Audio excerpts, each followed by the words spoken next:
कौन सा question bank के लिए गुरुजी जिसमें पीटी और मेंस दोनों का प्रश्न पत्र हो? मैं समझ नहीं पा रहा हूँ। चलिए हम लोग पिछले क्लास को आगे बढ़ाते हैं। आज के क्लास में हम लोगों का टॉपिक क्या होना है, तो पीछे से थोड़ा सा आपको स्मरण करा देता हूँ कि पीछे हम लोगों ने जो पढ़ लिया वो एक तो यूरोपीय कंपनी का पूरा मामला, फिर ब्रिटिश विक्ट्री का पूरा मामला। यूरोपीय कंपनी और ब्रिटिश विक्ट्री के मामले को देखने के पश्चात हमने गवर्नर जनरल पढ़ा। गवर्नर जनरल में अब तक में हम लॉर्ड रिपन तक पढ़ चुके हैं। लॉर्ड रिपन तक पढ़ चुके हैं। इसके बाद फिर आगे हमने कॉन्स्टिट्यूशनल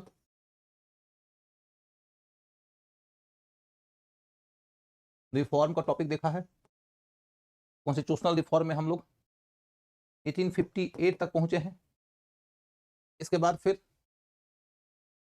हम लोग नौकरशाही का अध्ययन कर लिए थे।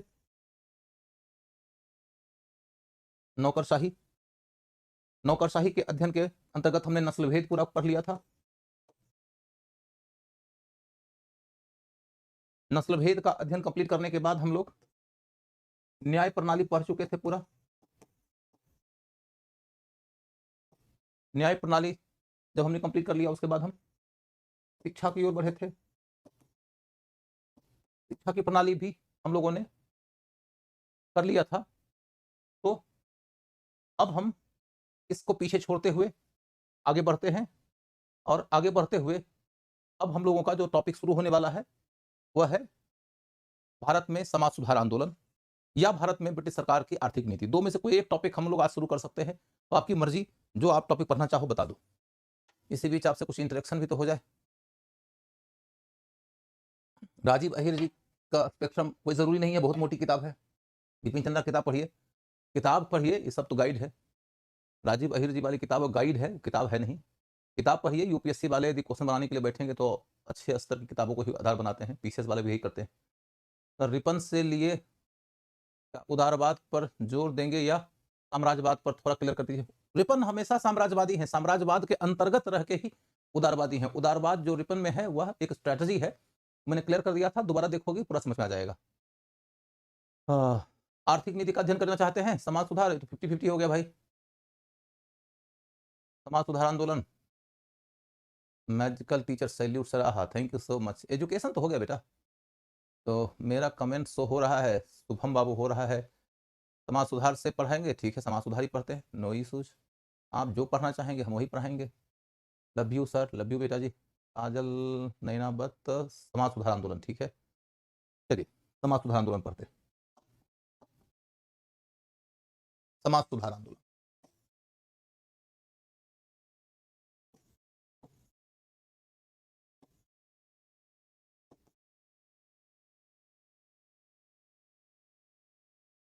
समाज सुधार आंदोलन के अंतर्गत जब हम चलेंगे तो हम क्या देखते हैं। अब हमने समाज सुधार आंदोलन शुरू कर दिया है, तो अब हम आप लोगों के द्वारा दिए गए सुझाव को इंटरटेन नहीं कर पाएंगे। पीछे जितना सुधार आया, सुझाव आया, सब तो ध्यान में रखते हुए अब ये टॉपिक शुरू हो चुका।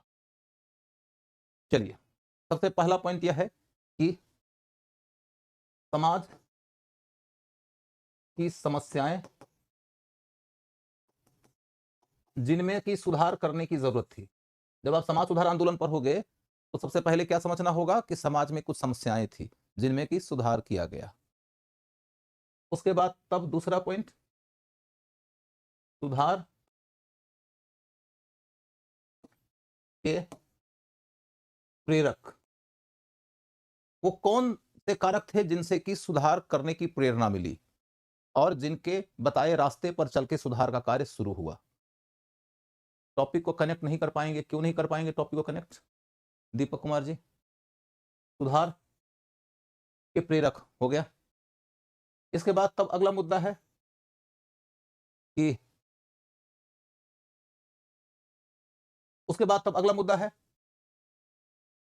प्रमुख सुधारक। प्रमुख सुधारक फिर है अगला ब्रिटिश गवर्नमेंट की ओर से सुधार के कार्य, ब्रिटिश सरकार की ओर से किए गए सुधार के कार्य। फिर अगला है सुधार का स्वरूप एवं इसका पड़ने वाला प्रभाव। सुधार का स्वरूप और पड़ने वाला प्रभाव क्या है? Shailendra Kumar Singh, I joined today sir, I am in navy, will be retired in next August. ओ शैलेंद्र साहब, स्वागत है आपका। कौशल्या, खुश रहिए। कमेंट शो हो रहा है प्रदीप बाबू। दीपक बेटा तुम दोबारा बताओ, टॉपिक कनेक्ट नहीं कर पाएंगे का मतलब मैं समझा नहीं, दोबारा समझाओ क्या दिक्कत आई है तुम्हारे साथ में, ताकि मैं तुम्हारी बात को समझ के तुम्हारा समाधान करूं। तो तत्काल तो मैं आगे बढ़ रहा हूं, आगे बढ़ते हुए बीच में जब तुम्हारा कमेंट आएगा तो उसको मैं समझ लूंगा। अभी इस टॉपिक की ओर जाने से ठीक पहले यह समझना जरूरी है कि जब हम पढ़ते हैं ब्रिटिश शासन के दौरान समाज सुधार आंदोलन, तो हमको यह समझना है कि यह टॉपिक किस ख्याल से हमारे लिए महत्वपूर्ण है। पीटी में भी इससे क्वेश्चंस आते रहते हैं, मेंस में भी इससे क्वेश्चन आता रहता है। इसके अंतर्गत आप देखोगे कि एक धारा यह है कि सरकार ने भारत में समाज को सुधारने के लिए कुछ एक इनिशिएटिव लिया था, जैसे कि सती प्रथा अधिनियम जो आप लोग ऑलरेडी पढ़ चुके हैं, कन्या शिशु हत्या जो आप ऑलरेडी पढ़ चुके हैं, दास प्रथा की समाप्ति जो पढ़ चुके हैं, विधवा पुनर्विवाह की सहमति जो पढ़ चुके हैं। तो ये तमाम बातें जो आपने ऑलरेडी पढ़ा है, मेरे कहने का मतलब है कि पीछे साम्राज्यवादी नीतियों को अगर पढ़ा, आर्थिक नीति को पढ़ लेते हैं तो उनके बारे में हमारी सोच एकदम क्लियर हो जाएगी। कोई बात नहीं, आपने जो पीछे पढ़ा है उसको समाज सुधार आंदोलन से भी हम लोग बहुत लगातार जोड़ते ही रहे हैं, और जहां पर जोड़ने के लिए बैकग्राउंड की जरूरत पड़ेगी वो बैकग्राउंड में देता रहूंगा, चिंता न करो। हम न्यू स्टूडेंट, क्या मुझे सारे वीडियो देखने के बाद क्लास करना चाहिए? मुझे लगता नहीं है कि इंतजार करना चाहिए शैलेंद्र। जब 1-2 दिन तक तो निश्चित तौर पर कुछ हद तक कठिनाई आती है क्योंकि बैकग्राउंड की कमी होती है, लेकिन आफ्टर 2 और 3 days you will become comfortable. और वीडियो ही जब देखना है तो आप पीछे वाले वीडियो को देखने के बाद जब 2-3 दिन के अनकंफर्टेबल फेज के वीडियो को देखेंगे तो वह रिवीजन और भी ज़्यादा कॉन्क्रीट हो जाएगा। चलिए डोंट वरी, आप कंटिन्यूटी में देखते रहो। डच की रुचि भारत से ज़्यादा इंडोनेशिया में क्यों थी? अब ये सब सत्यम बाबू बहुत पीछे की बातें हैं, मैंने बता भी दिया था। यहाँ पर ज़्यादा मगजमारी मत करिए, टॉपिक को फोकस करिए। मेरा कमेंट शो हो रहा है, श्वेता विश्वकर्मा हो तो रहा है। और रूप कुमार आजाद, मोदी कोट में बहुत स्मार्ट लग रहे हैं सर जी। ना, मोदी जी का कोट नहीं है, कोट भारत के लोग पहनते रहे बहुत पहले से ही। तो रुचि जैन, मेरा मिकेले वाला टूट गया तो देख लो, रुचि टूट गया तो उसको पीछे से पलट के देख सकती हो। शिवा, बहुत याद किया, थैंक यू सो मच बाबू, आज अच्छा लगा। हाँ थैंक यू सो मच, मुझे भी अच्छा लग रहा है। तो क्या ब्रिटिश ने अपने यहाँ भी सुधार किए थे? कई तरह के सुधार ब्रिटिश ने अपने यहाँ किया था। उन्होंने अपने यहाँ तो जो भी किया था उनके अपने अच्छे अच्छे इंटेंशंस भी थे, लेकिन इंडिया में उनके इंटेंशंस इंपीरियलिस्ट थे, इसमें तो कोई डाउट नहीं है। तो अब हम थोड़ा सा अपने टॉपिक पर फोकस करेंगे क्योंकि थोड़ी गति भी पकड़ना होगा। तो हम ये कह रहे हैं कि स्टैंडर्ड बुक बताइए, कहीं कोई ज़रूरत नहीं है, एनसीईआरटी पढ़ो ना। स्टैंडर्ड बुक पढ़ने की ज़रूरत आपको यहाँ नहीं पड़ेगी। आप एनसीईआरटी पहले पढ़ो, क्लास पढ़ो, और उसके अलावे आपको नोट्स मिलेगा यदि, तो ज़रूरत ही नहीं पड़ेगी। काहे के लिए एनसीईआरटी बहुत स्टैंडर्ड किताबों में जाओगे? स्टैंडर्ड किताबों की ज़रूरत तब पड़ती है जब आप स्टैंडर्ड क्लास में नहीं पढ़ते हो। तो चीज़ों को आप पढ़ रहे हो, समझ रहे हो, तो आपकी ज़रूरत नहीं है। Just don't worry. मेरा कमेंट शो हो रहा है, शिल्पी त्रिपाठी पांडे हो रहा है बेटा। Raju, thank you Raju. सचिन, पुनर्जागरण क्या है सर जी? बताएंगे, आज ही बता देंगे सचिन बाबू। तो अब थोड़ा सा टॉपिक पर आइए, फोकस करिए। मैं ये कह रहा हूं कि यदि हम इधर चलकर देखें कि भारत में ब्रिटिश शासन के दौर में सुधार के कार्य जो किए गए हैं, तो सुधार के कार्य कुछ तो सरकार कर रही है, और सरकार ने सुधार के कार्य के तहत क्या सुधार किया? तो यही कि सरकार कह रही है कि हम समाज के अंदर कई तरह की व्याधियां हैं, कई तरह के विकार हैं, उनका समाधान खोजेंगे। तो इसके लिए उन्होंने कई प्रकार के सुधार अधिनियम बनाए। सती प्रथा को खत्म कर दिया, बाल ये कन्या शिशु हत्या को कानूनी रूप से प्रतिबंधित कर दिया, नरबली पर भी रोक लगाया, ठगी प्रथा की भी समाप्ति की गई, दास प्रथा की समाप्ति की गई और फिर विधवा पुनर्विवाह को भी अनुमति दी गई। बाद में देखेंगे कि बाल विवाह को भी रोक दिया गया।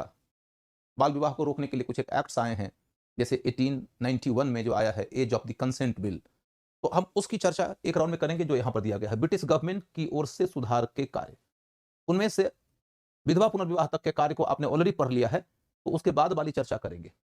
लेकिन पहले आपको मैं टॉपिक का पूरा फ्रेम समझा देता हूं, उसके बाद टॉपिक में जाएंगे तो आपको चीजें समझ में आएंगी। तो सुधार के कार्य की जब भी बात हम करते हैं तो देखते हैं कि ब्रिटिश सरकार ने सुधार के कुछ अधिनियम बनाए। फिर हम देखते हैं कि हिंदुस्तान की ओर से कई सारे सुधारक आए हैं, उन्होंने सुधार का कुछ कार्य किया है। इन सुधारकों को देखोगे तो आपको यह नजर आने को है कि अलग अलग क्षेत्र में सुधारक नजर आएंगे। इसकी शुरुआत होती है बंगाल से। इसकी सुधार की शुरुआत होती है बंगाल से।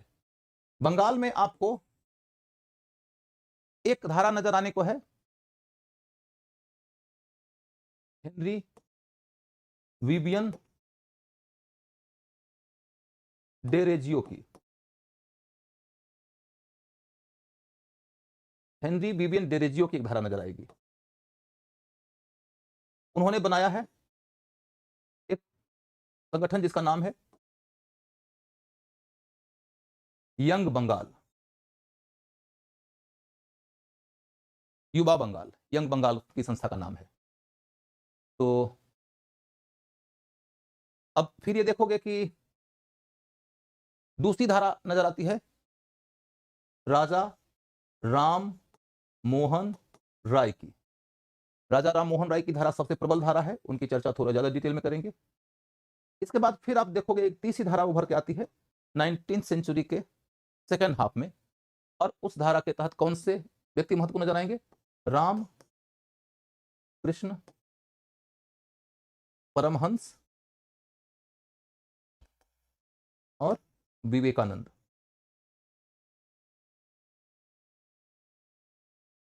रामकृष्ण परमहंस और विवेकानंद।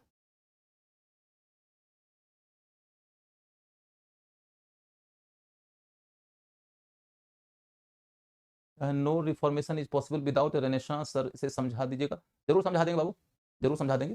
अभी रुक जा, कुंती क्या है? सब मेरा कमेंट शो कर रहा है, बिल्कुल कर रहा है। मनोरमा कुमारी सोनी, मॉडर्न इंडिया के 3 PDF ओपन नहीं हो रहे हैं। ठीक है, ऑफिस में थोड़ा कॉल करिएगा। उदय शंकर कुमार जो समाज सुधार पढ़ा दिए हैं उसे थोड़ा बता दीजिएगा, जरूर बता देंगे। सौरभ चौहान, मैं 7 साल से इनकम टैक्स डिपार्टमेंट में हूँ और तैयारी अब शुरू की है। एज 28 हो गई है, क्या मैं PCS एग्जाम क्रैक कर पाऊंगा? दुविधा रहती है मन में। मुझे तो लगता है कि आप कर सकने के लिए बड़ी मजबूत स्थिति में हैं। आप पीछे से सरकार की नौकरी में तभी हैं जब काबिल हैं, और आपने यदि आज से 7 साल पहले UPSC अटेम्प्ट किया होता तो आप वो भी कर सकते थे। इसलिए मुझे नहीं लगता कि आप में कोई दिक्कत है। पहले समस्या फिर सुधार बताएं सर। बिल्कुल बताएंगे, लेकिन पहले सिलेबस समझ लीजिए, समस्याएं तो बाद में समझेंगे ना। अभी मैं आपको सिलेबस समझा रहा हूँ कि इस टॉपिक में क्या पढ़ना है। विवेकानंद के बारे में बताइए सर। अरे बताएंगे, समय आने दो। पुष्पेंद्र कुमार वर्मा ओपन हो रहा है, ठीक है।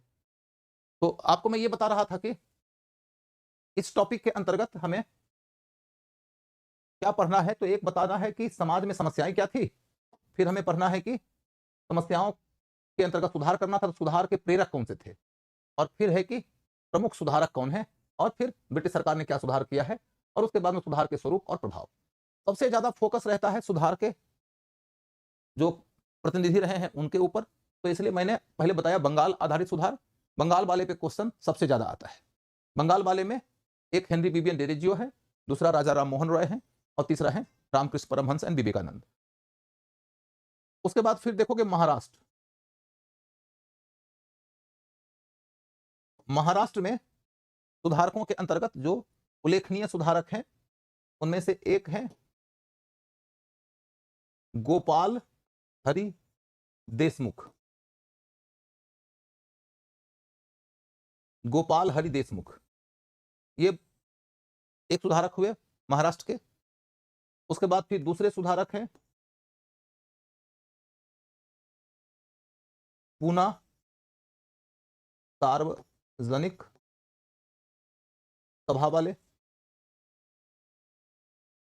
पूना सार्वजनिक सभा एक संस्था है, तो पूना सार्वजनिक सभा वाले दूसरे प्रमुख सुधारक हैं। तीसरे प्रमुख सुधारक हैं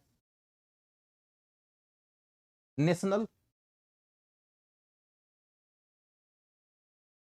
सोशल नेशनल सोशल कॉन्फ्रेंस वाले, नेशनल सोशल कॉन्फ्रेंस एक धारा है जिसके लीडर थे राणा डे। राणा डे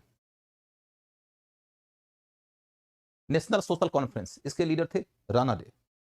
फिर आपको एक चौथी धारा नजर आएगी इसके अंतर्गत, चौथी धारा जो नजर आने को है इसके अंतर्गत, वह देखते हैं, वह है जाति आधारित आंदोलन का, जाति आधारित आंदोलन का।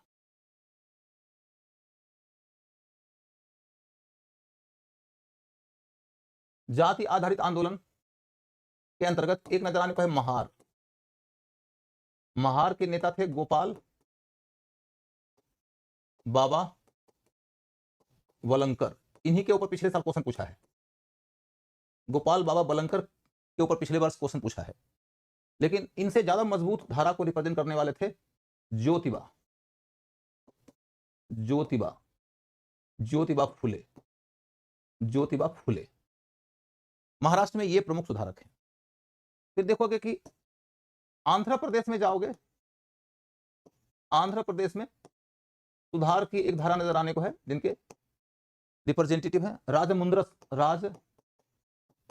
Society, Rajahmundry society, Rajahmundry society. इसके बाद फिर कुछ सुधार की धारा आपको मद्रास में नजर आएगी, मद्रास में। फिर पंजाब में भी कुछ सुधारक आपको सक्रिय होते नजर आएंगे। अलग अलग क्षेत्रों में कई सारे समाज सुधारक धाराएं उभरी हैं। एक बहुत प्रमुख धारा ऐसी है जिसकी शुरुआत होती है बंबई से, फिर उसका प्रचार प्रसार होता है पंजाब और राजस्थान और कुछ हद तक दिल्ली में, वह है आर्य समाज, आर्य समाज। तो आपको सुधार आंदोलन की धाराओं के ऊपर थोड़ा सा ज्यादा ध्यान देना पड़ेगा। सुधार आंदोलन की धाराओं के ऊपर जब ध्यान दोगे तो यह ध्यान रखने लायक बात है कि पीटी के लिए अलग अलग क्षेत्र में कौन कौन से संगठन थे, उन संगठनों में कौन नेता थे, उन नेताजी ने कौन सी किताब की रचना किया, या उन नेताजी ने कोई पत्रिका निकाली क्या, इन्हीं विषयों पे क्वेश्चन आता है। आप यदि पिछले 20 वर्षों से पीछे के 20 वर्षों से पूछे गए प्रश्नों के पैटर्न को देखो तो समाज सुधार आंदोलन के अंतर्गत क्वेश्चन पूछने का पैटर्न बहुत ही सिंपल है।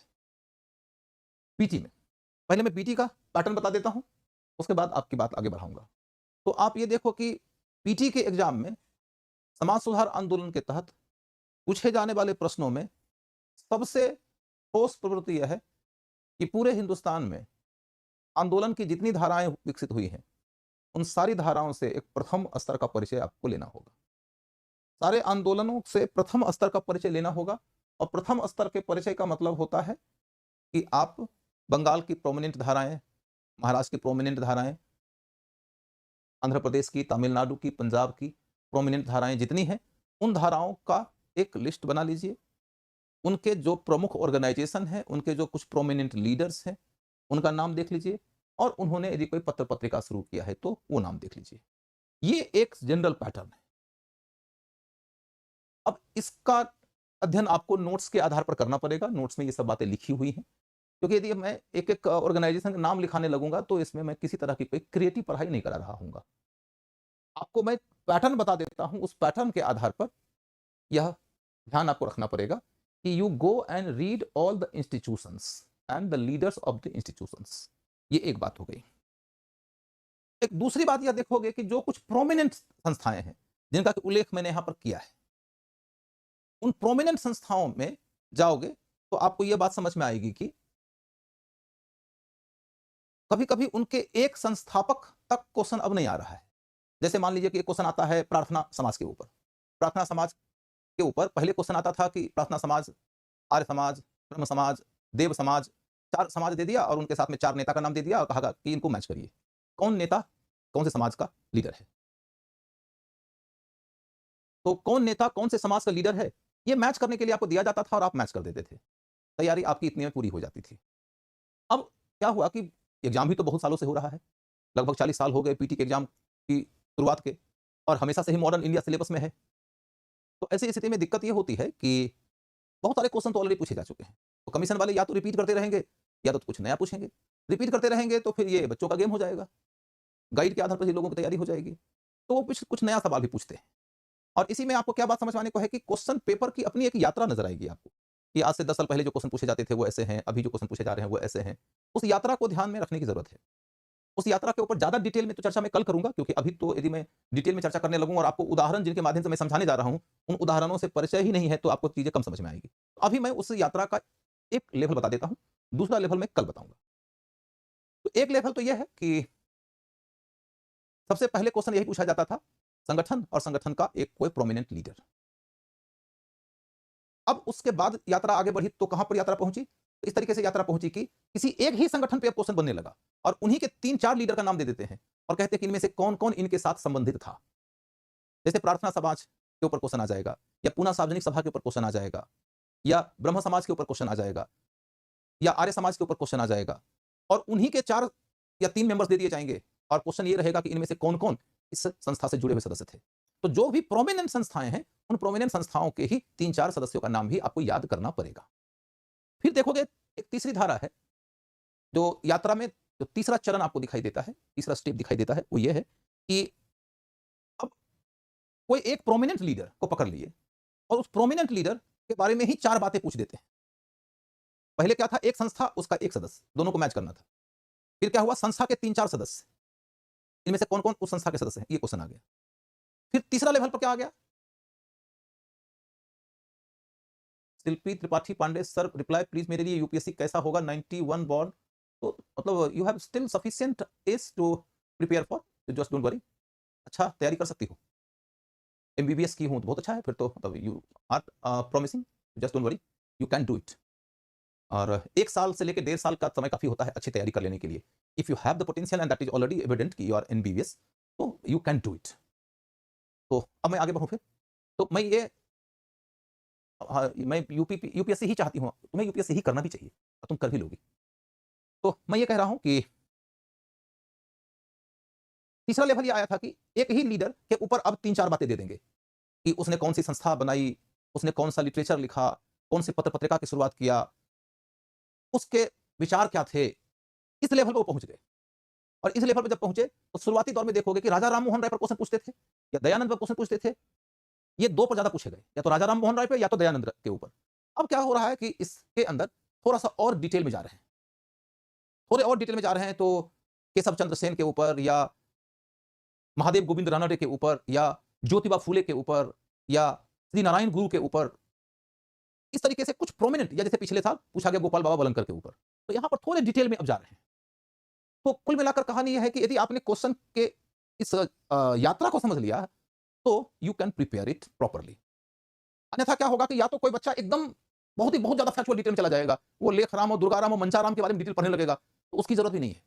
कई सारे समाज सुधारक हुए, समाज सुधारक तो हर युग में 300-400 रहते हैं, तो 300-400 तो हर युग में रहते हैं, और ये तो युग ही 19वीं शताब्दी का युग है जिसको हम पढ़ रहे हैं अभी। तो ये युग ही समाज सुधार आंदोलन का है, 300-400 से ज्यादा सुधारक मिल जाएंगे आपको। तो 300-400 सुधारक आपको नहीं पढ़ना है। ये भी देखना है कि यही टॉपिक पहले में ऑप्शनल में हुआ करता था, अब वो जीएस में है। ऑप्शनल के लेवल पे नहीं पढ़ना है, जीएस लेवल पढ़ना है। लेकिन ये भी देखना है कि यही जीएस आज से 10 साल पहले भी हुआ करता था, तो आज से 10 साल पहले के लेवल पर नहीं रहना है, आगे भी बढ़ाना है। तो एक्यूरेट अपने इस स्ट्रैटेजी को तय करोगे तो आपका स्टडी मटेरियल तय हो जाएगा। इसी स्टडी मटेरियल के आधार पर मैं आपको ये कह रहा हूं कि आप अपने नोट्स को पढ़ोगे समाज सुधार आंदोलन के लिए, तो उसमें पीटी के लिए जो डिटेल दिया गया है वो डिटेल गुड इनफ है। और कुछ एक एडिशनल जो फैक्ट्स की जरूरत होती है वो क्लास में जब मैं मेंस पढ़ाता हूं तभी दे देता हूं, और जब मैं पीटी डिस्क्राइब करूंगा तो भी बता दूंगा। तो कुल मिलाकर मैंने आपको ये बताया कि टोटली पीटी के एग्जाम के अंदर 3 स्टेजेज हैं। वो 3 स्टेज आपके दिमाग में यदि बैठ गया, आप इस टॉपिक के पीटी की तैयारी के लिए सहज हो जाओगे। टॉपिक के अंतर्गत सबसे ज्यादा फोकस किस बात पे? सबसे ज्यादा फोकस इस बात पे कि कौन कौन से इलाके के कौन कौन से सुधारक थे, इस पे फोकस सबसे ज्यादा होता है। ऐसा नहीं है कि बाकियों की पूरी उपेक्षा हो जाएगी, बाकियों पे भी क्वेश्चन आता है, कभी कभी आता है, लेकिन सबसे ज्यादा फोकस होता है इसी बात पे। दूसरी बात है कि पहले क्वेश्चन पूछे जाते थे संस्था और संस्थापक मैच करने के लिए। उसके आगे क्वेश्चन किधर मुड़ गया, तो एक ही संस्था के कई सारे सदस्य हैं, कौन कौन उसके सदस्य हैं इसकी ओर। उसके बाद और आगे किधर बढ़ गया, तो आगे बढ़ गया इस ओर कि कभी वो कोई व्यक्ति केंद्रित या कोई संस्था केंद्रित क्वेश्चन पूछ देते हैं, इस संस्था के विचारक, इस संस्था का साहित्य, इस संस्था की विचारधारा, या फिर कोई प्रोमिनेंट लीडर थे तो उनकी संस्था, उनका साहित्य, उनकी विचारधारा, इस तरीके के क्वेश्चंस पूछे जाने लगे। अब इसी में आपको यह बात समझ में आ जाए कि पहले कुछ प्रोमिनेंट लोगों तक ही ये क्वेश्चन पूछा जाता था, अब उस प्रोमिनेंट कैटेगरी के अंतर्गत कुछ नए लोगों को भी शामिल कर दिया गया। जैसे मैंने कहा कि पहले पूछा जाता था राजा राम मोहन राय, दयानंद सरस्वती, विवेकानंद के ऊपर, अब उसके अंतर्गत और भी लोगों को शामिल किया जा रहा है, जैसे केशव चंद्र सेन को शामिल किया गया, या जैसे आप देखेंगे कि उसमें ज्योतिबा फूले को शामिल किया गया, या श्री नारायण गुरु को शामिल किया गया, या गोपाल बाबा बलंकर को शामिल किया गया। तो ऐसे कुछ नए कैटेगरीज के मेंबर्स उसमें शामिल हो रहे हैं जो उस युग में महान समाज सुधारक रहे थे। और फिर अब हम लोगों को समाज सुधार की सामान्य धाराओं को छोड़ते हुए आगे बढ़ना चाहिए। और आगे जब बढ़ते हैं तो हम ये देखते हैं कि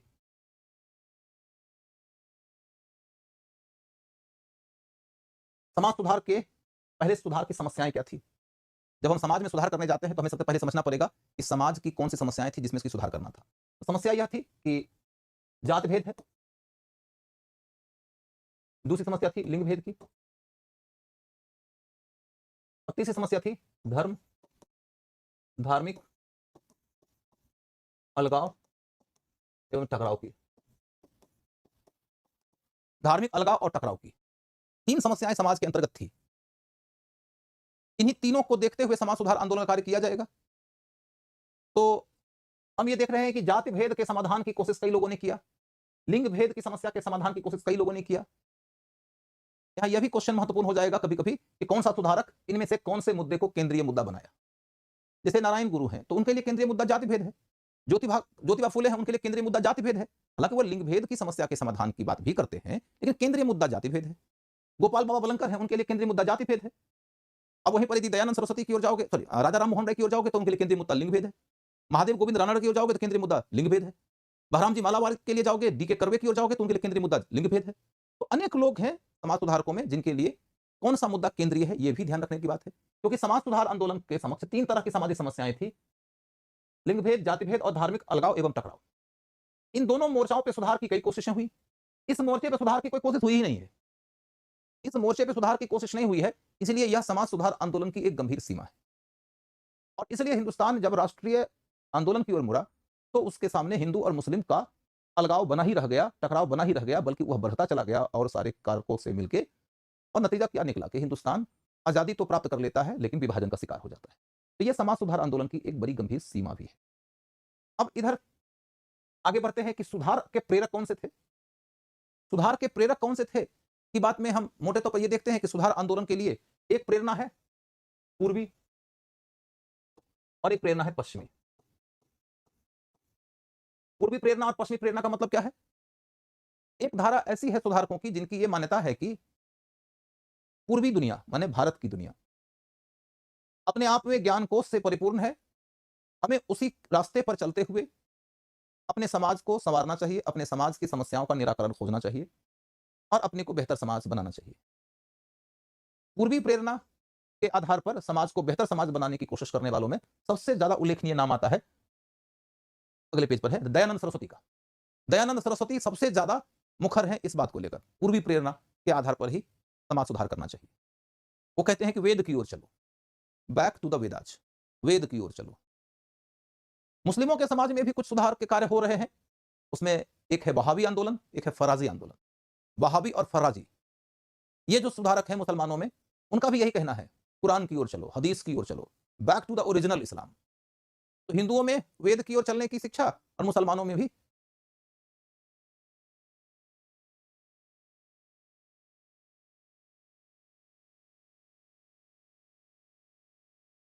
और सारे